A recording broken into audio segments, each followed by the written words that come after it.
خسر الا الذین آمنوا وعملوا الصالحات وتواصوا بالحق وتواصوا بالصبر۔ گزشتہ درس قرآن کے سلسلہ میں ہم نے سورۃ العصر پر گفتگو کی تھی۔ حضرت امام شافعی رحمۃ اللہ علیہ فرماتے ہیں کہ میں سورۃ العصر کے بارے میں نے بڑا غور کیا کہ اللہ تعالیٰ نے کیوں فرمایا کہ انسان گھاٹے اور خسارے میں ہے، جبکہ ہر آنے والے دن انسان کو ترقی کا دن مل رہا ہے۔ ہر آنے والے سائنٹسٹ، سائنسدان اور ہر ایک اپنے علم میں ایک انتہا کو پہنچ رہے ہیں۔ تو وہ فرماتے ہیں کہ میں ایک دفعہ میں نے چلتے چلتے ایک جگہ برف دیکھی، جو بندہ برف بیچ رہا تھا، اور اس برف کے پاس کھڑا ہو کے میں دیکھنے لگا کہ یہ برف اگر بکے گی تو اس کا معاوضہ اسے ملے گا، ورنہ وہ ایسی پڑی رہی تو وہ گلتی رہے گی۔ یہ زندگی ہے، زندگی کی طرح ہے۔ زندگی میں اگر نیکی کرو گے، اعمال کرو گے اور کوئی اچھائی کرو گے تو تمہیں اس نیکی میں فائدہ ہوگا، ورنہ وہ خسارہ اس لیے ہے کہ وہ زندگی تو جا رہی ہے۔ زندگی روزانہ گھنٹے، دن، مہینے، سال اتنی تیزی سے جا رہے ہیں کہ بندے کو پتہ بھی نہیں چلتا کہ کل بچہ تھا، جوان ہوا، جوان ہونے کے بعد بڑھاپے میں آ گیا۔ تو یہ زندگی اتنی تیزی سے برف کی طرح گل رہی ہے۔ فرمایا اے لوگوں، اللہ رب العالمین نے جو ہمیں کسوٹی بتائی ہے، اللہ تعالیٰ نے 4 چیزیں بتائی ہیں کامیابی کے لیے، اور گاڑی کے 4 ٹائر ہوتے ہیں، 4 ٹائروں پر اکثر گاڑیاں چلتی ہیں۔ فرمایا یوں سمجھو کہ تمہاری زندگی میں کامیابی کا سفر ہے، اور اس سفر کو طے کرنے کے لیے یہ 4 ٹائر جو ہیں ان پر آپ عمل کرو۔ پہلا ایمان ہے، دوسرا عمل صالح ہے، تیسرا جناب حق گوئی ہے، حق گوئی اور بے باکی اور حق کا ساتھ دینا ہے، اور چوتھا صبر ہے، پریشانیوں پر صبر کرنا ہے۔ تو ان 4 چیزوں پر اگر آپ عمل پیرا ہوں گے تو پھر آپ کی یہ گاڑی جو ہے منزل مقصود تک پہنچ جائے گی۔ فرمایا کہ اللہ رب العالمین نے قرآن میں فرمایا یا ایھا الذین آمنوا آمنو، اے ایمان والو ایمان لے آؤ۔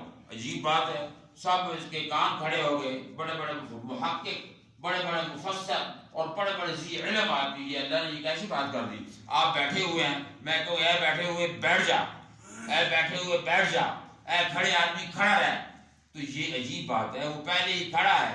اللہ تعالیٰ ایمان والوں سے مخاطب ہے اور ایمان والوں کو کہہ رہا ہے ایمان والوں ایمان لے آؤ، ایمان لے آؤ۔ تو اب علماء نے فرمایا یہ قرآن جو ہے نا، قرآن یہ ہر ایک نقطہ ہمیں بتاتا ہے۔ اللہ تعالیٰ نے ہم لوگوں کے ایمانوں کو دیکھا، اس لیے ہمیں فرمایا آمنو، امر کا صیغہ ہے، الف میم نون واو، 4 حرف ہیں۔ یہ چاروں حرف ہمیں نشاندہی کر رہے ہیں کہ ہمارے اندر کیا کمی ہے۔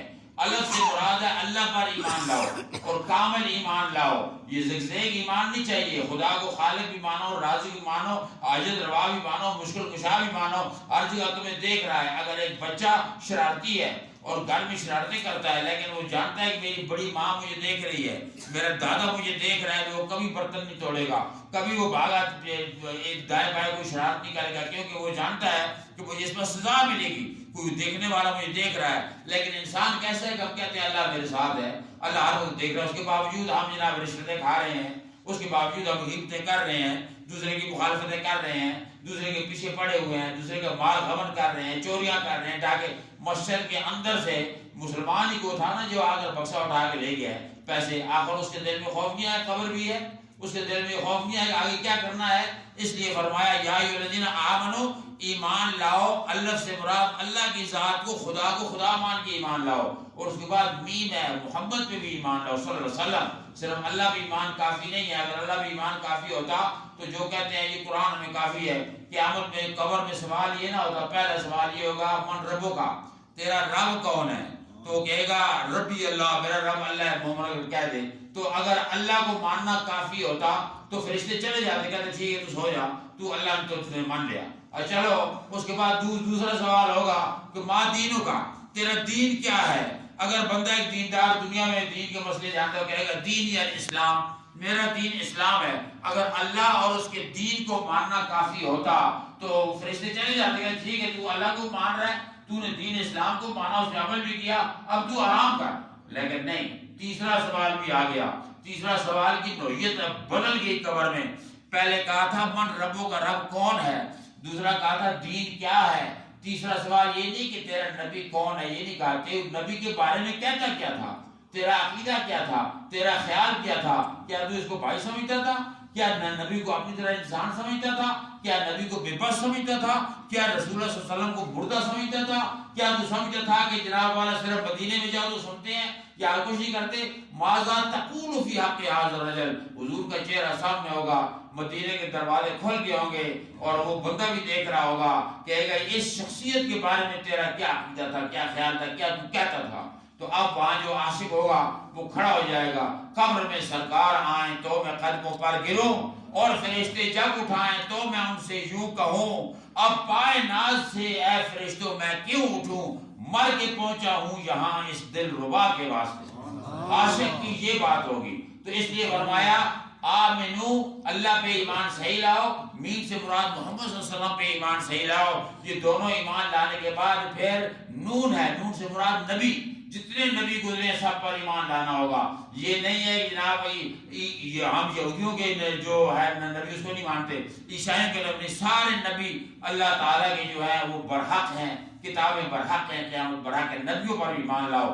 پھر آخر میں آ گئی واو، جس سلسلے میں ہماری امت میں انتشار آ گیا، پارٹی بازیاں آ گئی، واو سے مراد ہے ولی، ولی پہ بھی ایمان لانا پڑے گا۔ جو اولیاء اللہ ہیں ان پر ایمان لانا بھی ایمان کا حصہ اور شرط ہے۔ الا ان اولیاء اللہ لا خوف علیہم ولا هم یحزنون۔ کتنے فتنے اب پھیلے ہوئے ہیں، لوگ کہتے ہیں یہ ولی کیا ہوتا ہے جی، دادا گنج بخش کون ہے جی، فلاں جناب حضرت باعزت بستامی کون ہے، فلانا کون ہے، یہ نہیں جانتے کہ اولیاء اللہ کی شان اللہ نے یہ رکھی ہے کہ فرمایا کہ میں نے یہ پورا نظام دنیا روحانی طور پر اولیاء کے سپرد کیا ہوا ہے، اور ہر وقت ایک غوث 4 ابدال اور 40 اوتاد اس دنیا کے نظام کو سنبھالے ہوئے ہیں۔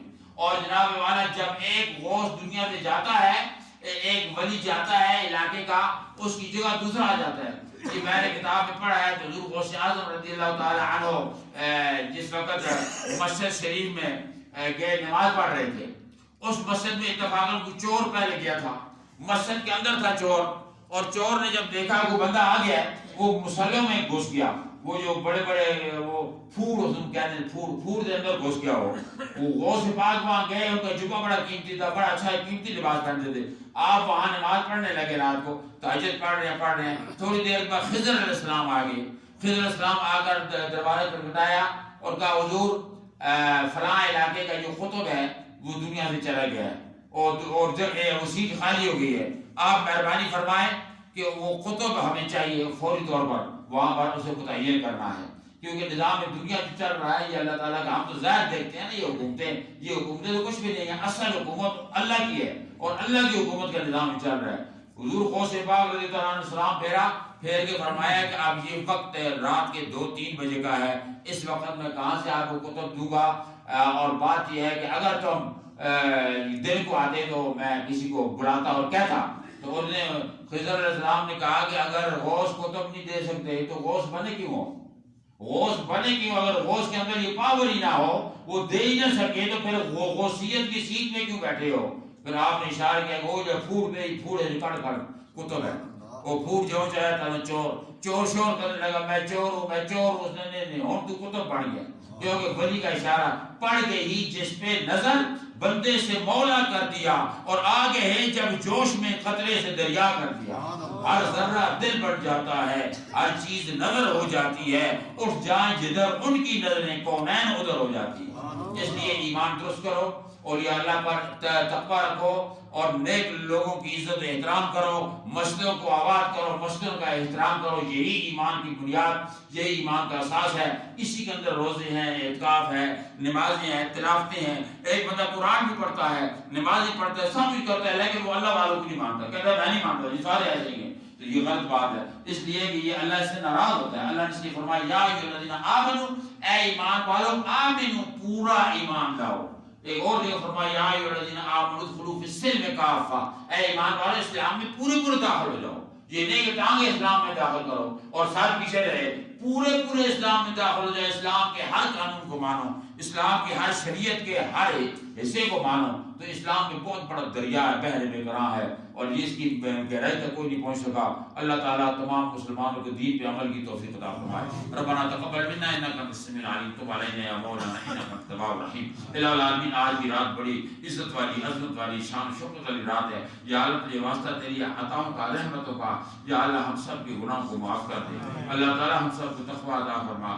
الہ العالمین، ہماری نمازیں، سجدے قبول فرما، روزے قبول فرما، ذوق عبادت ہمیں عطا فرما۔ ہم سب کی طرف سے ہدیۃً تحفۃً محبتاً ہمارے والدین کریمان، اساتذہ و مشائخ جو دنیا سے مسلمان چلے گئے، کلمہ گو مسلمان، سب کی مغفرت کر دے۔ یا اللہ سب کی قبروں کو ریاض جنت بنا دے۔ الہ العالمین، جو زندہ میں ایمانی، عرفانی، نورانی، اسلامی زندگی عطا فرما۔ یا اللہ فلسطین اور کشمیر کے مسلمانوں کو فتح عظیم عطا فرما، کافروں پہ غالب فرما، بیت المقدس کو آزاد فرما۔